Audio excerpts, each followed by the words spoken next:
À l'intérieur du bâtiment, la toiture a été étayée et percée pour sonder l'ampleur des dégâts. C'est la partie la plus touchée. Ouais. Là, ça a été démonté, mais vous aviez les vestiaires et les gens passaient là pour aller dans le thermoludique. Donc c'était une zone de fort passage. Donc il était fondamental de mettre en sécurité cette zone.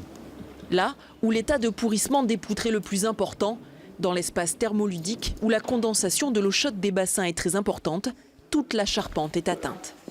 Évidemment qu'il y a des malfaçons. Une charpente ne doit pas pourrir en 10 ans. C'est bien évident. Donc nous avons intenté une action en justice de manière à déterminer les responsabilités. Et ce sera donc sur le rapport de l'expert que le juge pourra se prononcer sur la responsabilité de chacun.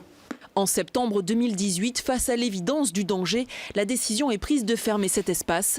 L'expert judiciaire a jusqu'au 31 décembre pour établir les responsabilités. Le chantier pourrait alors enfin commencer.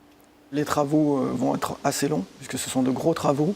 Et effectivement, l'établissement et l'ensemble de la commune a besoin que l'on redémarre un centre thermoludique, qu'on réouvre une activité normale au plus tôt. La partie réservée aux curistes continue de fonctionner normalement. Mais en perdant les 46 000 entrées par an de l'espace thermoludique, Caléden a aussi perdu 900 000 € de chiffre d'affaires. On a déploré à peu près 30% de perte de notre chiffre d'affaires global. Et ça peut être plus ou moins jusqu'à 50% sur certains secteurs.